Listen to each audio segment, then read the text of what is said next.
Hola, buenas tardes a todos y buenas tardes a todas. Disculpen que hemos tenido un pequeño problema técnico, hemos empezado un poquito más tarde con esta charla que teníamos programada para hoy, pero bueno, ya estamos adelante, vamos a comenzar con ella. Pero antes, simplemente recordarles, como hacemos siempre, como hacemos todos los días, esto es una actividad que está englobada, que está marcada dentro del 18º Salón Internacional del Cómic y la Ilustración de Tenerife, que este año se inauguró el pasado 22 de octubre y continuará hasta el próximo 14 de noviembre, no solo con estas actividades virtuales, sino con otras tantas presenciales que pueden ir viendo en nuestras redes sociales y también en nuestra página web.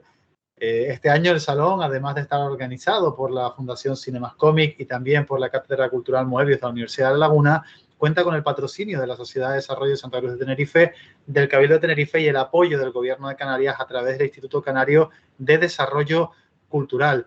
Y antes de darle paso al invitado, darles las buenas tardes y les dejamos un momentito muy breve con uno de los vídeos de nuestros patrocinadores, con la Sociedad de Desarrollo.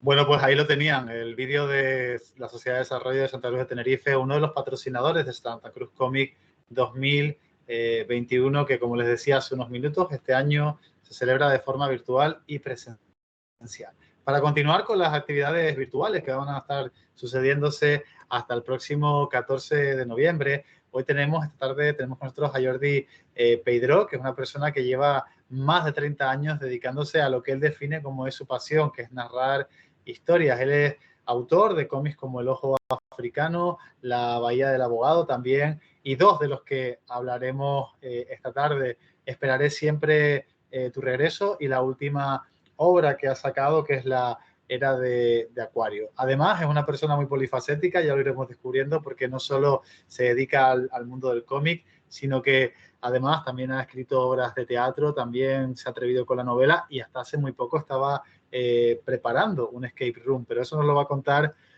Jordi, que está aquí con nosotros. Buenas tardes. Hola, buenas tardes. Jordi, un escape room, la verdad es que llama la atención, ¿no? Dentro del currículum de un dibujante de cómic. Bueno, al final está encuadrado dentro de unos centros de ocio para los que creo toda la decoración interior y toda la parte estética. Y bueno, en concreto está en Madrid, en el centro comercial Xanadu. El centro de ocio tenía 6.000 metros y dentro de esos 6.000 metros había 250 metros dedicados a un escape room de una franquicia americana. Y bueno, y en él hay 5 juegos con 3 salas cada uno y cada uno ambientado en un mundo, en una época. Y bueno, ese es el trabajo que he estado haciendo, el trabajo de ambientación y de creación de los puzzles o de los acertijos para ir pasando de habitación en habitación y poder escapar al final. Jordi, si quieres, cuando vaya pasando un poquito el tiempo, vamos hablando de tu carrera como dibujante.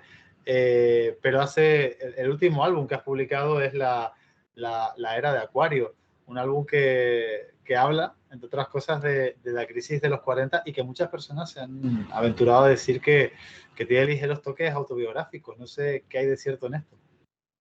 Bueno, a ver, la Era de Acuario, la idea original surge en 2011. En 2011 yo hago el mismo viaje que hace el protagonista de la novela gráfica, que es el viaje desde Moscú a Pekín en el Transiberiano. Entonces, a partir de ese viaje, yo quiero contar cosas del propio viaje, porque la verdad es que es un viaje muy peculiar, es el viaje, digamos, de los viajes, ¿no? Es el viaje mítico en la literatura y en las historias fabuladas, ¿no? Sí. Pero aparte de eso, yo quiero contar cosas sobre cómo vivimos, sobre la vida de la gente y sobre la vida de la gente que piensa como yo o que enfoca la vida como yo, ¿no? Y a partir de ahí, obviamente, hay muchos elementos que son propios, son de mi vida, pero no es realmente autobiográfica. Es una historia de un personaje, además aparecen personajes en la propia narración que son alegorías. Es decir, hay un personaje que aparece en el momento, en cada momento que el protagonista intenta centrarse y pensar sobre su vida y sobre lo que quiere o no quiere hacer, aparece un personaje de verborrea aplastante que lo que hace es sacarlo de esos pensamientos, ¿no? Y es un poco ese ruido que tenemos alrededor que no nos deja realmente pensar en lo que nos interesa, ¿no? Y un poquito todo esto en un momento dado hay una situación muy dramática que nos afecta a las personas, ¿no? De la pérdida de un ser querido, este tipo de cosas, pues claro que tienen puntos en contacto con mi vida y con momentos de mi vida, pero están tratados de una manera muy diferente a como los viví yo o a como sucedieron, ¿no? Entonces, eso, mezcla realidad y ficción, mezcla aventura, porque el viaje siempre lleva aventura, y sobre todo tiene mucho humor y una cantidad enorme de homenajes a cosas que me gustan, a tebeos, a películas, a novelas, a escritores, un poquito a todo, ¿no? Jordi, que creo que no has cogido el Transiberiano, ¿no? Que no ha sido el caso. Sí, yo lo hice, es el viaje. Sí, a resultas de aquel viaje surge la idea. Lo que pasa es que esta idea surge en 2011 y se queda en 15, 16 páginas que recuerdo haber presentado en aquel momento a un concurso y al no tener éxito, que es muy difícil el ganar concursos, ¿no? Quedó ahí en un cajón porque no veía su viabilidad comercial, ¿no? Era una historia, digamos, muy particular, con una estética peculiar, rememorando o homenajeando a las películas de animación de los años 50, la gente de la UPA que salió de Disney y creó un estudio aparte, ¿no? Tenía demasiados elementos que yo no veía muy comerciales, ¿no? Entonces ahí quedó un poco en estos archivos donde quedan las historias que nunca verán la luz, ¿no? Pero curiosamente en el 2018 o 2019, ya no recuerdo, con esto de la pandemia, ¿no? Yo creo que fue en 2019, caen en mis manos las bases del concurso de novela gráfica que organiza la Diputación de Valencia, la institución Alfons el Magnánimo. Y mirando a ver qué tenía por ahí, surgió La Era de Acuario y tal cual estaba lo presenté. Y mira por dónde, esta vez sí hubo suerte y fui premiado, ¿no? Y a partir de ahí eso me dio para desarrollar la historia y obviamente la historia de 2011 no tiene algo que ver con la de 2018, pero obviamente la de 2018 habían pasado muchas cosas en mi vida que me hicieron cambiar momentos, cambiar situaciones y estructurarla de otra manera. Jordi, ¿qué te supone ganar ese premio? Porque además, es un premio único dentro de un certamen que se celebra por segunda vez, pero además de la propia dotación económica que supongo que tendrán este tipo de este certamen en concreto, te ha abierto más puertas, ¿no? Nos comentabas antes de empezar el directo.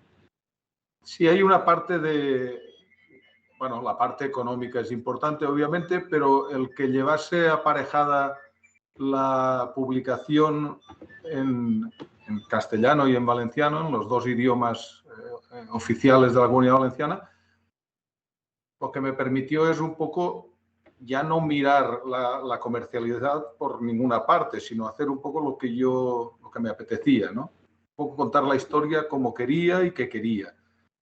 Y eso te da mucha libertad, que en otras condiciones, siempre intentas acercarte a qué podría gustar al público, porque claro, si se lo tienes que vender a un editor, bueno, tienes que convencerlo, ¿no? Aquí ya estaba ese trabajo hecho por el propio premio, con lo cual es fantástico porque te da mucha libertad creativa. Ocurre una cosa, y es que hablas que es cierto que en tu libro hay muchos personajes que representan otras cosas.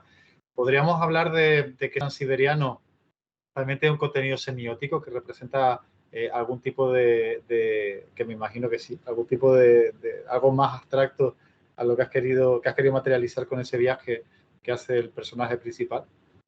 Bueno, al final las vidas son viajes, ¿no? Cogemos un tren al principio y lo abandonamos cada uno en un momento a lo largo de un determinado espacio de tiempo, ¿no? Obviamente, durante ese viaje suceden cosas que te hacen reflexionar y te hacen cambiar de punto de vista al respecto de cómo se vive, de que vive. Aparece gente en el tren, gente que sube y baja de los vagones y aparece gente en tu vida, gente que entra y sale, ¿no? Bueno, claro, al final es una metáfora de la propia vida. Me imagino que lo que decíamos, que tiene esa parte de trabajo personal y que tiene esa parte también de reflejo de cosas que suceden dentro de la vida. ¿Te quedas con buen sabor de boca después de eso? Es una obra que comienza, bueno, hace unos 10 años aproximadamente, un poco menos de 10 años, y que luego la presentas a este concurso. ¿Te quedas con buen sabor de boca con el resultado final? Yo sí, a mí me parece que es una obra, yo estoy contento, ¿vale? Siempre, cuando echas la vista atrás, siempre crees que puedes mejorar cosas que ya hiciste, pero ya no me quiero parar en eso, sino pensar en el siguiente. Pero a mí en general la Era de Acuario me parece que es un TVO que está muy bien. Me parece que es un TVO divertido, me parece que es un TVO con momentos muy emotivos, con momentos incluso de aprendizaje, ¿no? De conocer cosas o situaciones de un viaje de ese tipo que si no lo haces no sabes que existen, ¿no? Yo en conjunto sí estoy contento. Y obviamente la historia cambió mucho de lo que, claro, cuando yo presenté esto y lo premiaron, fue cuando revisé la sinopsis que había escrito y claro, ahí es donde más cambios hubo, ¿vale? La parte gráfica yo podía mantener un poco el estilo, aunque obviamente venía a dibujar de otra manera el TVO anterior, pero bueno, esto es una cuestión de días, ¿no? Días de domesticar un poquito la mano y llevarla hacia el estilo de dibujo que había utilizado para este, ¿no? Pero la parte de la historia, claro, habían pasado cosas en mi vida en estos 8 años que yo quería reflejar y que en su momento no aparecían en la sinopsis, ¿no? Pero, bueno, todo encajó al final. Había el suficiente margen de maniobra para poder contar la historia que yo quería. Bueno, si te has quedado contento con el resultado final, es lo importante. ¿Qué tal ha sido la aceptación por parte de la crítica? Porque el cómic, además, si no me equivoco, se ha traducido al castellano. Está en castellano y valenciano esta historia, sí. El problema es que, bueno, yo entregué el TVO acabado en febrero del año pasado. Entró en imprenta y quedó en los almacenes porque vino la pandemia, se cerró todo y, bueno, hasta el verano no se puso a la venta.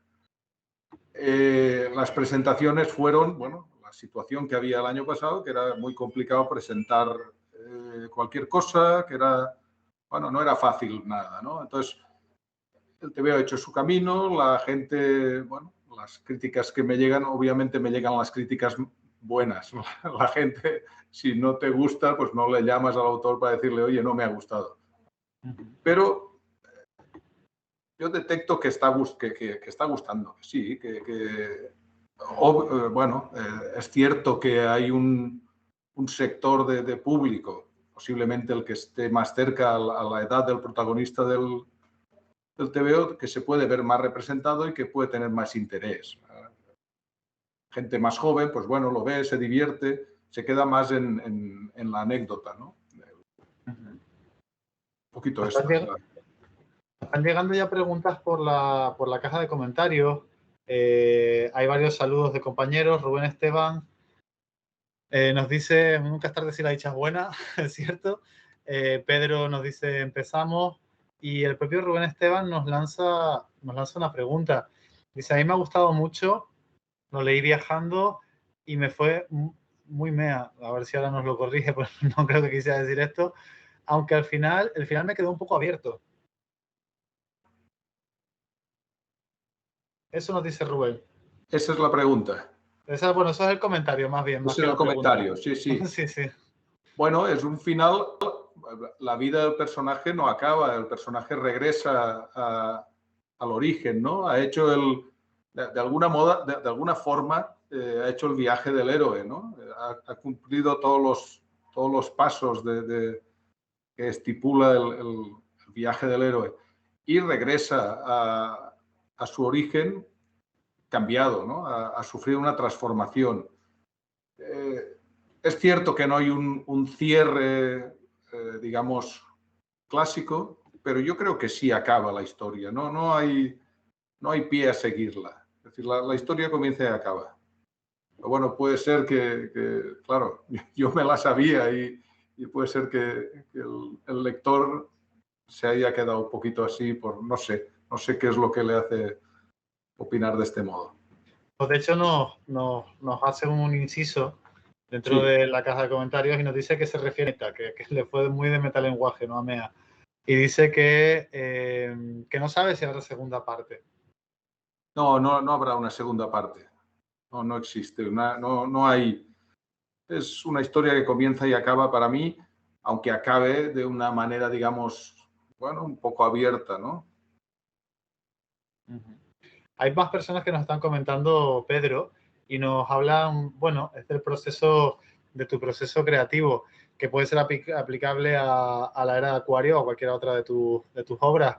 Pedro Julio Pérez nos dice que, bueno, nos saluda, buenas tardes a todos, y dice y pregunta que si eliges primero el formato que quieres utilizar, novela o cómic para tus creaciones, o eliges preferentemente la historia y luego piensas en qué formato lo vas a plasmar. Una pregunta interesante. Creo que cada historia ya nace en mi cabeza con un formato. ¿Vale? Cuando pienso en algo ya pienso cómo quiero plasmarlo.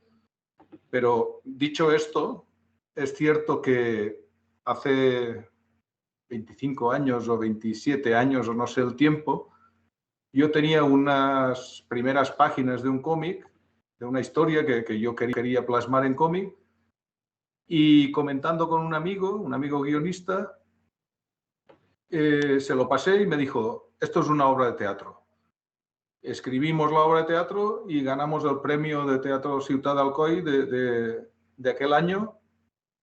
Y bueno, y se ha representado y yo ya nunca más la he imaginado como un TVO, ¿no? O sea que, aunque yo tenga una idea, si la llevo adelante y la plasmo, sí aparece en el formato que yo pensaba, pero si queda ahí en un cajón, pues igual un día aparece en otro formato, claro. Bueno, pero por responder un poco a la pregunta de Pedro, sueles elegir entonces el formato previamente, ¿no? Sueles tener una... Sí, yo a ver, pienso en una historia y digo, esto es una novela, o esto es una obra de teatro, o esto es un TVO, o bueno, y a partir de ahí lo desarrollo. No veo otras cosas. De hecho, cuando presenté mi primera novela, que era una novela policíaca, entre el público me preguntaron si habría versión en TVO. Y yo dije que no lo veía, que para mí era una novela, o que por lo menos yo no haría esa versión, no la veía. Y una pregunta, estás hablando, ahora que comentas el tema de la novela, ¿has pensado alguna vez readaptarte a ti mismo? O sea, quiere decir, convertir lo que conviertes en novela, hacerlo un cómic. No, eso es lo que te digo, que yo no me veo volviendo a contar lo mismo en otro formato. Imposible, ¿verdad? Yo lo cuento en el formato que es, pero no veo que esa adaptación, que podría existir, la haga yo mismo, ¿sabes? Porque cuando acabo una obra, como que deja de ser mía. En el momento llega al público ya no es mía, ¿no? Yo la miro ya desde la distancia y entonces volver a ir al mismo lugar y volver a contar lo mismo y no lo acabo de ver, ¿sabes?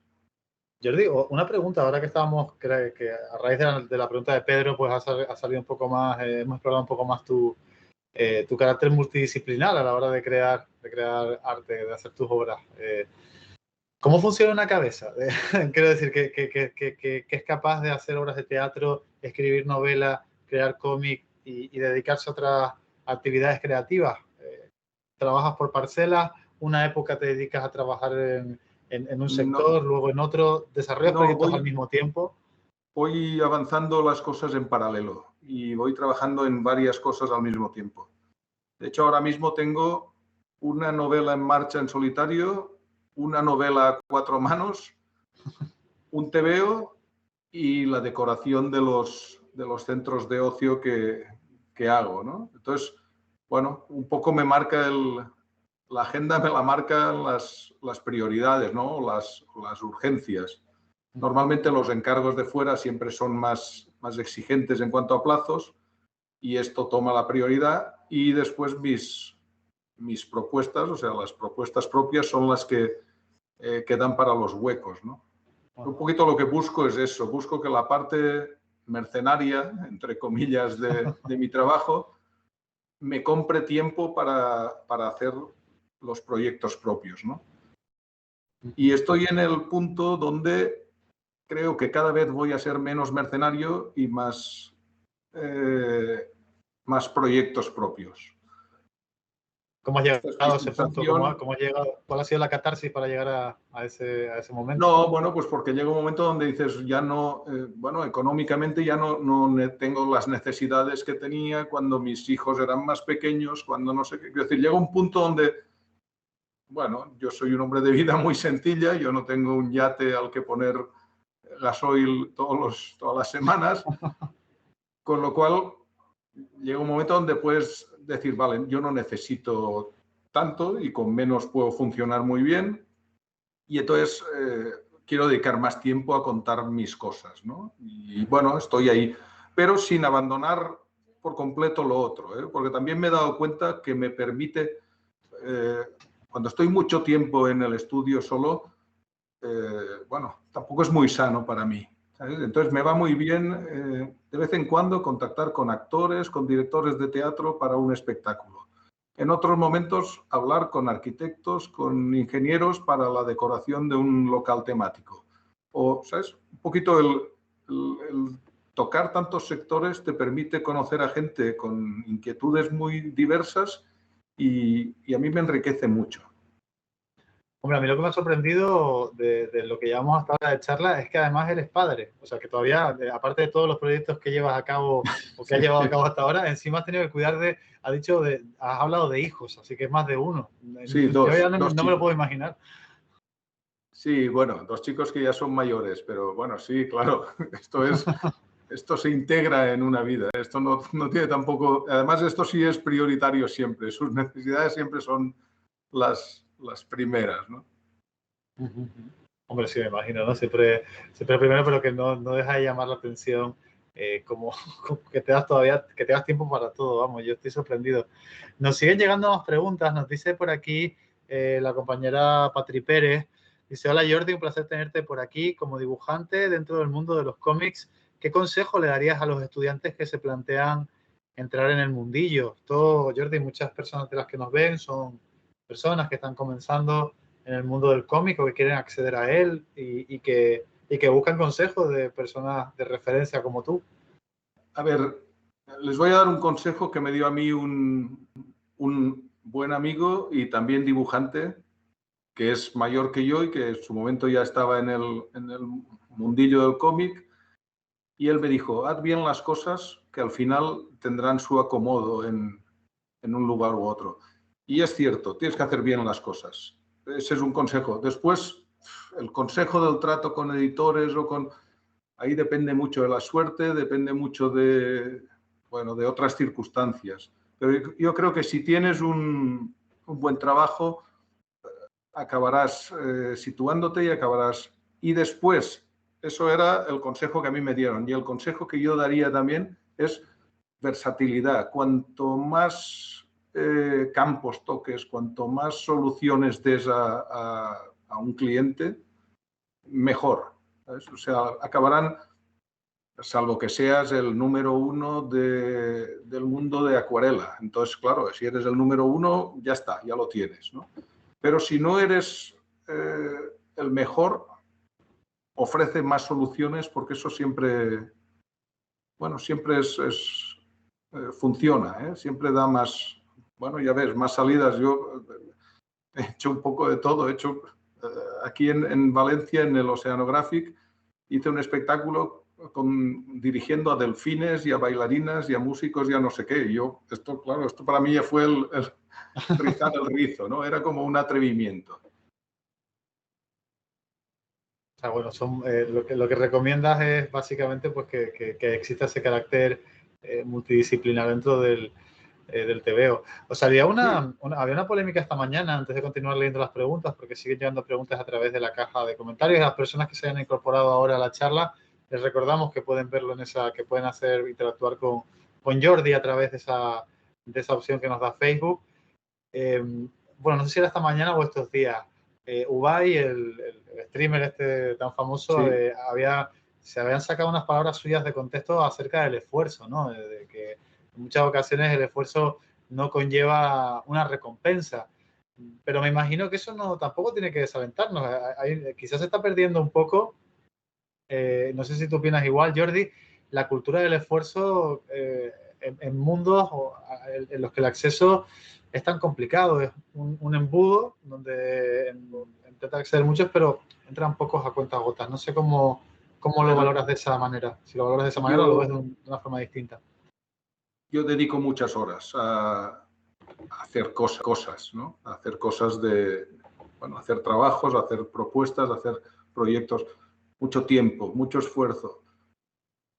Es cierto que como lo que hago me gusta, pues parece que el esfuerzo sea un poquito menor. Pero yo creo que sin esforzarte no hay, no lo sé, bueno, no sé la argumentación de este hombre en qué se basaba, ¿no? O por qué venía, de dónde venía bueno, ese argumentario. Pero yo creo que sí hay que trabajar y sobre todo competir contigo mismo. Intentar ser mejor que uno. Yo quiero ser mejor que yo ayer. Y cada día que me levanto intento dar ese paso, ¿no? Aprender todos los días algo. Bueno, eso. No, creo que nunca dejas de aprender y es fantástico, también, porque bueno, al final todos los días encuentras soluciones nuevas y es satisfactorio.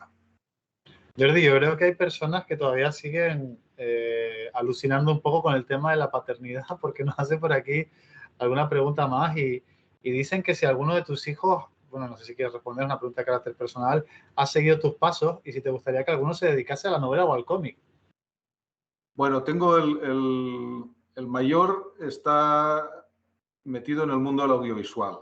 Está preparando una serie que quiere lanzar en Internet y está, bueno, con el rodaje y el montaje de los primeros capítulos. Qué bueno. Y el pequeño le gusta mucho la fotografía, ha actuado en la serie de su hermano, ha hecho algún papel en la serie de su hermano y ahora mismo me está ayudando a mí con la acuarela del nuevo TVO. Ajá, qué bueno. Sí, bueno, como el plazo se me ajustaba, le dije si me quería echar una mano, bueno, haciéndome los colores base, un poquito. Me costó, no por él, sino porque al final el TVO es lo único que hasta ahora era casi exclusivo mío, ¿no? Era decir, yo lo comienzo, yo lo acabo, yo toco todo y tal, y de repente es que alguien meta el pincel en tus viñetas. Pero bueno, hemos hecho pruebas, hemos llegado a un punto donde parece que él entiende lo que yo le pido y bueno, y ahí vamos avanzando. Bueno, un poco todo queda en casa, ¿no? Sí. Nos hacen más preguntas por aquí, creo que sí. Bueno, podemos pasar al siguiente tema con esta pregunta que nos hace Juan Miguel González, que cómo te documentas para un TVO como el de el de Mauthausen. Nos imaginamos que está hablando de Esperaré siempre tu regreso, que es la obra anterior a la era de Acuario, una obra además que, oye, pues contrasta con el de la era, porque en este caso estamos hablando de un cómic histórico donde cuentas un poco el periplo de esos exiliados republicanos después de la guerra civil y cómo acaban en ese campo de exterminio que se ha hecho tan famoso, entre otras cosas, porque creo que fueron aproximadamente de 7.000 españoles los que recayeron, los que acabaron encerrados allí. Sí, sí. Bueno, obviamente documentarte para algo así es más complejo, ¿no? Es decir, Acuario, aunque tiene documentación, Acuario, es decir, cuando yo dibujo un tren, aunque el dibujo sea de dibujo animado, vamos a llamarlo así, está basado en una foto real, o cuando dibujo un edificio, cuando dibujo un paisaje, ¿no? Pero es más libre. En el caso de Esperaré siempre tu regreso, todo tenía que estar mucho más ajustado a la realidad. Y entonces, bueno, la documentación es a base de fotografías, a base de reportajes, de documentales que haya de la época y bueno, y libros. Buscar ahora Internet te facilita mucho esto porque puedes buscar, hay mucha información, entonces si sabes filtrarla y sabes elegir, bueno, digamos que es más fácil. Antes tenías que comprarte libros específicos con sus fotografías y tal. Y después está la otra posibilidad, que es la de viajar al sitio que vas a recrear, ¿vale? Y esta posibilidad yo la tuve, pero tenía muy avanzado el TVO y entonces decidí no ir porque no quería complicarme mucho más, porque sé que si hubiese visitado el campo hubiese lanzado muchas fotos, hubiese querido retocar muchas viñetas y estaba en un punto donde ya necesitaba acabarlo. De todas formas, y para mi satisfacción, cuando el TVO se publicó en alemán, salió en el suplemento semanal de uno de los periódicos más importantes de Austria, en concreto de Viena, salió un reportaje sobre mi TVO. Y en él se hablaba, bueno, el titular era, no recuerdo la onomatopeya que usaban, crash o bang, y decía, se puede contar el horror en cómic. Y a partir de ahí, bueno, se analizaba un poco el TVO, ¿vale? El Mauthausen, que es como se tituló en alemán, y colocaban fotografías del campo junto a viñetas del TVO. Es decir, un poco para que la gente viese que estaba muy documentado y que yo había recreado, bueno, prácticamente todo lo que yo, a pesar de que mi dibujo es sencillo, es decir, mi dibujo es muy sintético, pero estaba recreado bueno, los distintos departamentos de Mauthausen, las distintas habitaciones, las cámaras de gas, absolutamente, bueno, todo, ¿no? Yo intenté que fuese, bueno, lo más ajustado posible, porque además el lector de ese tipo de TV o de cómic muchas veces es muy exigente y es muy puntilloso con los detalles y te llegan a decir, ese tanque no es de 1942, es del 44 y dices, bueno, pues mire, lo siento, lo metí 2 años antes. Entonces hay que ser cuidadoso. Ya te digo que yo nunca, mi dibujo es sencillo y el modelo de tanque nunca es exactamente, tiene todos sus tornillos ni todo, sino simplemente es un tanque que recuerda a X tanque, ¿no? Sí. Pero sí los patios, las habitaciones, el tal, están basados en fotografías, claro. Y lo que es la parte histórica, Jordi, ¿cómo te documentas la historia de cuentas con estos protagonistas que... La historia que cuento, claro, el protagonista es un superviviente real del campo de Mauthausen, que es de mi ciudad, de aquí de Alcoy. Entonces, bueno, había mucha documentación sobre su vida, porque cada vez que aparecía el cincuentenario de la caída de Berlín, le entrevistaban a él. Él, o sea, daba igual lo que hablara, en el momento aparecía la Segunda Guerra Mundial, él aparecía en prensa, o aparecía en radio, o aparecía en documentales.